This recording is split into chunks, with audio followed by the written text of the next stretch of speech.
আমার শ্বশুর মশাই খাল থেকে অনেক মাছ ধরে এনেছিল। এখানে অনেক খাল আছে তো, তার জন্যে মাছটা বেশি পাওয়া যায়। আমাদের এখানে জ্যান্ত মাছটা বেশি পাওয়া যায়। আমাদের গ্রামে বেশি জ্যান্ত মাছটা বেশি পাওয়া যায়, যেমন কই মাছ, মাগুর মাছ, চিংড়ি মাছ। কাঁটাগুলো ভালোভাবে এগুলো কেটে নিতে হবে। আজকে অনেকগুলো মাছ মেরে ফেলেছি। এইভাবে আঁশগুলো ছাড়িয়ে নেব।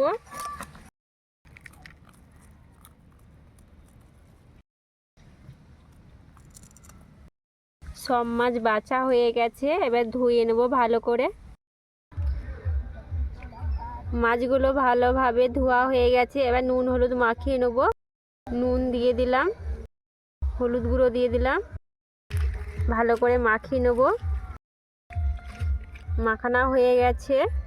আদা রসুনগুলো একসাথে বেটে নেব।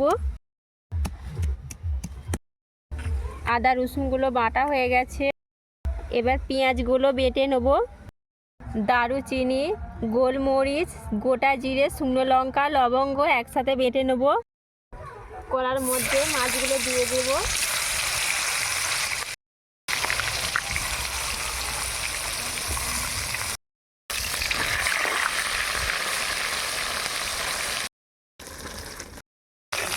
মাছগুলো তুলে নেব, ভাজা হয়ে গেছে।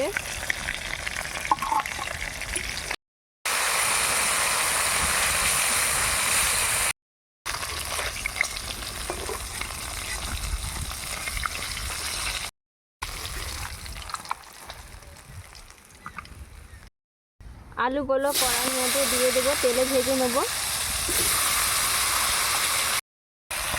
নুন হলুদ দিয়ে ভেজে নেব।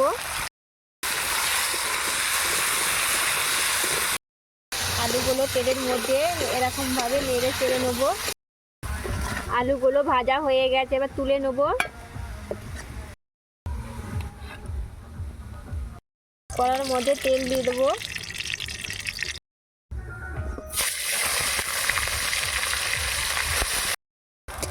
পেঁয়াজগুলো ভাজা হয়ে গেছে, বাটাগুলো দিয়ে দেবো। টমেটোগুলো দিয়ে দিলাম। বাটা লঙ্কা দিয়ে দিলাম।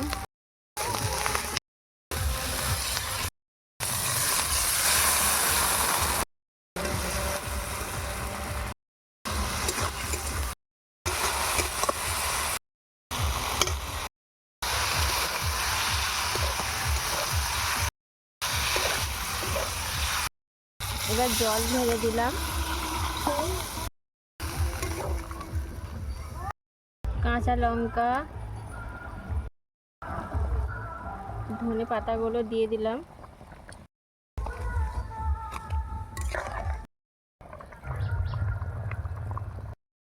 এবার দিয়ে দেবো।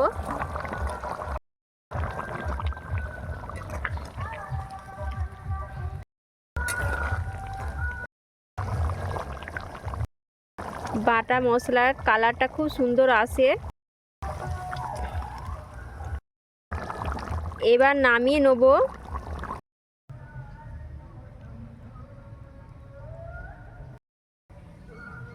জ্যান্ত কই মাছের ঝোল করলাম। আমার বাবু সোনাকে খুব খিদে পেয়ে গেছে।